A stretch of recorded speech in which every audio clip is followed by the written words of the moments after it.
Episode 14, Man Who Thinks podcast, season 3. So we are here talking about business. And I just spent 7 minutes of my life talking about business, but I didn't talk about money one time. And then for the last minute, I talked about money. And here we are talking about money again. Funny how that works. So we'll do a little simple introduction into money. Okay, so there's birds flying around, there's grass on the ground. Did any of them pay for the water or did any of them pay for the food? No. Okay. So all the energy, aka money, is free. Simple. How is money in business? Okay. Well, let's see. In my experience, it really is as easy as waking up to it. I think the fascinating part about money is that there's people who start businesses, but they have every right to do whatever they want, and they do. But do they take care of the money side of business? The reason I ask that question is because if I've never focused on the money side of business, but more focused on the relationships, the quality, the intent, and the purpose of business, then how is it that the money keeps flowing? Riddle me that. How is it that someone who doesn't focus on making money from their business continues to have money to have business? How how can someone have a business that they run and makes profit even though their emphasis was never necessarily to make profit? How can a businessman have multiple businesses that are successful and appreciating in value, and yet his emphasis isn't necessarily about making money, but instead is to help and associate himself with the right clientele to better fit them and support them in the best way possible. So, describing my own businesses and how money relates to those businesses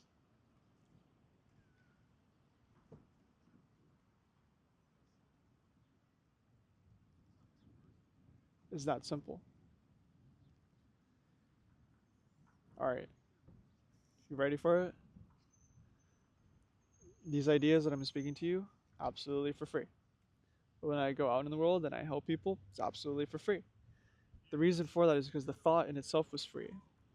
And if there were to be any risk at all, it'd be the fact that that person has to A, listen to what I'm saying, and then B, take what I'm saying and apply it. And then C, also realize that they're sacrificing everything else to take what I'm saying literally and to do something with it.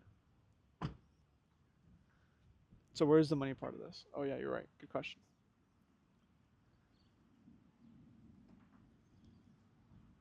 Can you think about a time when you have done business with somebody and all they did business with you for was so that you could sign a dotted line or so that you could have an interaction with them and then they all they wanted was the money. They didn't really intrinsically care about anything you had to say or what value you had or whether or not the quality of the work was good or not. All they wanted was the money. And then have you ever done business with somebody where it's like, wow, this product, this is the best version of that product I've ever seen. Oh, this service, I want this service every time. Do you understand how that works? There's one side of the world that uses money as a means to an end. And then there's another group of people who gets money along the way of the journey. But the end of itself is always about the service. It's always about the feeling. It's always about the quality of the product, the intent of the product.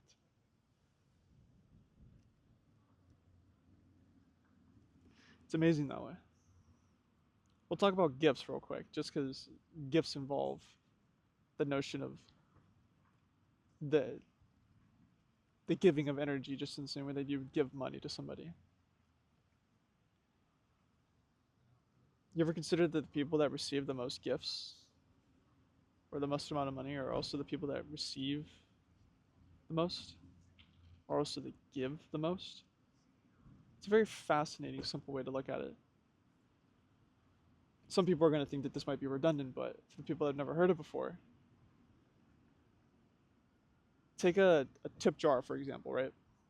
If you tip somebody $5 everywhere you go, but you tip for the intent that if you were the one checking yourself out, imagine receiving $5 from every single person in line because they had the same mentality of this. Ready? I'm going to tip this person $5 because they used whatever means of transportation to get themselves from their bed to this cash register. And if that person didn't show up, there's no guarantee that you got your coffee. There's no guarantee that you got your breakfast. There's no guarantee that you got your dry cleaning. There's no guarantee of anything. But because they did show up, imagine that. Just think about that for a second. Imagine if every job you've ever had, for example, you're a waiter, taking orders, taking orders, taking orders. Imagine if I sat there and I was like, man, looks like you got a pretty good looking pen. Or hey, looks like you got some real good looking shoes. Or hey, maybe you need some new shoelaces. Or hey, thanks for coming in to work today. Thanks for taking our order. Thanks for being so professional and polite. Go get yourself a good dinner. Maybe they eat at their own restaurant, sure. But you know what? Maybe guys got an electric bill to pay. Great. Go pay it. So that putting yourself into their shoes makes you an immense giver. And because you do that, you also then know, by definition, understand what it's like to receive that. And it feels good. So that's the money side of business. Is that being a really good receiver is also the same as being a very good giver. And of course, there's nuances to this where, some people are involved in business where the receiving is the biggest part of the business and there really is no giving. That's fine too.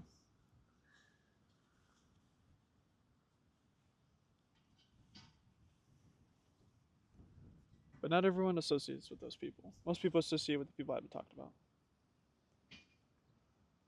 So that'd be episode 14. Man who thinks. Take care. All the best.